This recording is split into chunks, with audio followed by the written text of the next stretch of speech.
Kalau kita selama ini mengatakan Presiden plonga-plongo, sebetulnya enggak. Dia hanya tampilannya aja plonga-plongo, tapi sesungguhnya pikirannya luar biasa. Faktanya apa? Petinggi negara di Indonesia ini semuanya takluk. Bahkan Ibu Megawati yang menjadi dia presiden dikhianati sedemikian rupa pun nggak berani memecat presiden. Dikhianati. Para tokoh-tokoh besar partai politik kita, mulai Pak Prabowo, Erlangga Hartarto, SBY, Yusril Izzah Mahendra, Anies Mata, Zulkifli Hamzah, semua tekuk lutut kepada Jokowi. Jadi plonga-plongo itu hanya kemasan. Fakta menunjukkan semua takluk. Nah, kita yang di sini pun dipaksa takluk untuk tidak bisa melakukan pemakzulan. Itu fakta. Dan dia berhasil membuat skenario menyandera kita bersama. Kalau kita sekarang nekat pemakzulan, kita sendiri juga khawatir tiba-tiba dia membuat perpu keadaan darurat pilpres ditiadakan. Ya kan, ada kekhawatiran tuh di kita, sehingga kita ragu-ragu bergerak. Nah, disitulah sebetulnya kita, ya meskipun dengan senyum kejut, kita harus angkat topi. Luar biasa ini si plonga-plongo ini. Licik kan?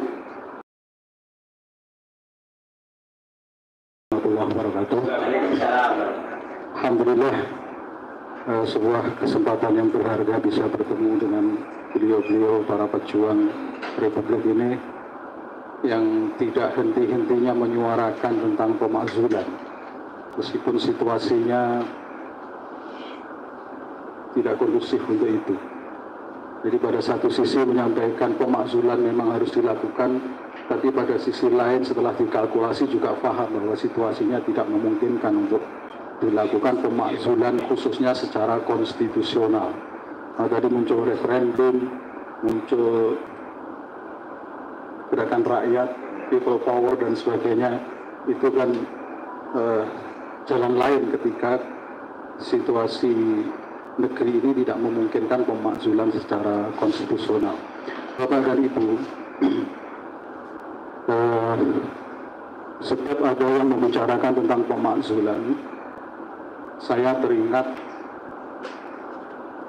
Juni 2022, Aliansi Ulama dan Tokoh Jawa Timur bertemu di Gedung Astranawa. Pada waktu itu sudah berkesimpulan bahwa Pak Jokowi memang sudah harus dimakzulkan. Itu 1,5 tahun yang lalu. Mengapa? Pertimbangannya sama. Banyak dilakukan pelanggaran terhadap konstitusi. Kita sebut satu persatu yang Bapak Ibu sebut di depan tadi. Ditambah dengan satu analisis faktual bahwa banyak kebijakan dari presiden ini yang menyengsarakan rakyat. Satu, melanggar konstitusi. Sisi lain, banyak kebijakan yang mestinya itu bijaksana, tetapi malah membuat situasi itu makin runyam. Rakyat yang dirugikan dan kemudian lebih banyak ke pihak oligarki. Itu fakta. Dan dari waktu ke waktu, presiden ini seperti menapaki sebuah tangga. Dia semakin berani, makin berani melakukan pelanggaran-pelanggaran itu. Makin angkuh, makin otoriter. Ya, itu terasa. Jadi kalau kita selama ini mengatakan presiden plonga-plongo, sebetulnya enggak. Dia hanya tampilannya aja plonga-plongo, tapi sesungguhnya pikirannya luar biasa. Faktanya apa? Petinggi negara di Indonesia ini semuanya takluk. Bahkan Ibu Megawati yang menjadi dia presiden dikhianati sedemikian rupa pun nggak berani memecat presiden. Dikhianati. Para tokoh-tokoh besar partai politik kita, mulai Pak Prabowo, Erlangga Hartarto, SBY, Yusril Izzah Mahendra, Anies Mata, Zulkifli Hamzah, semua tekuk lutut kepada Jokowi. Jadi pelongo itu hanya kemasan. Fakta menunjukkan semua takluk. Nah, kita yang di sini pun dipaksa takluk untuk tidak bisa melakukan pemakzulan. Itu fakta. Dan dia berhasil membuat skenario menyandera kita bersama. Kalau kita sekarang nekat pemakzulan, kita sendiri juga khawatir tiba-tiba dia membuat perpu keadaan darurat pilpres ditiadakan. Ya kan, ada kekhawatiran tuh di kita, sehingga kita ragu-ragu bergerak.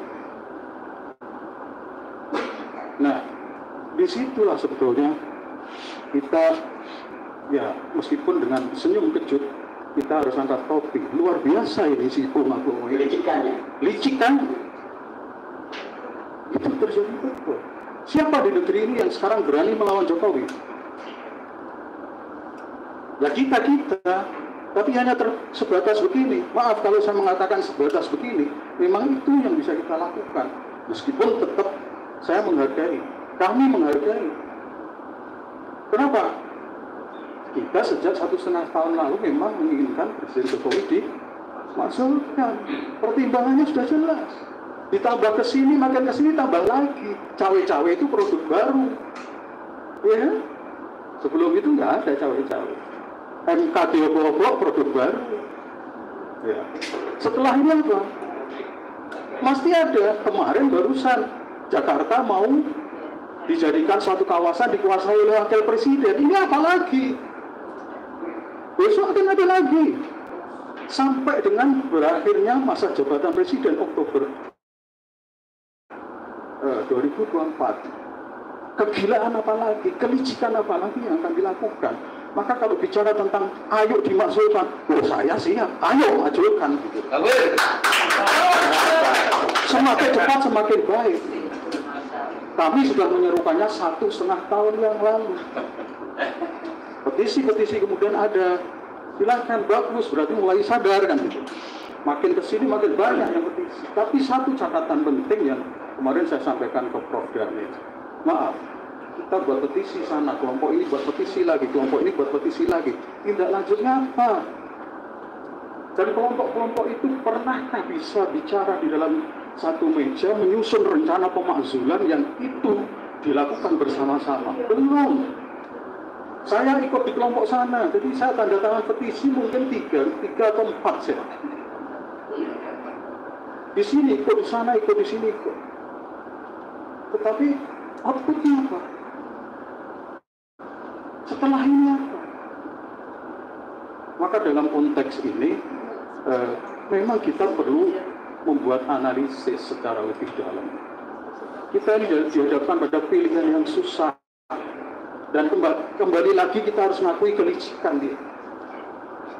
Tadi sudah diakui oleh kita bersama. Kita mau tetap pemakzulan, khawatir pilpres dihentikan. Kalau pilpres dihentikan, siapa yang diuntungkan? Dia lagi. Dia akan bilang keadaan darurat akan muncul nanti 3 periode atau perpanjangan masa jabatan. Itu pasti dilakukan. Kita mau melawan, nggak bisa. DPR akan diuntungkan. Kalau diperpanjang, DPR diperpanjang juga kan? Dia akan bilang, oke, nggak apa-apa, sama-sama diperpanjang. Karena kita lihat moralitas wakil rakyat kita, kalau masih bisa disebut wakil rakyat, itu seperti itu. Ya, itulah faktanya. Jadi kalau Bapak Ibu mengatakan makzulan, iya ayo makzulkan. Tapi gimana? Referendum bagus. Tapi pertanyaannya kemudian, apakah kita optimis dalam referendum nanti akan menang?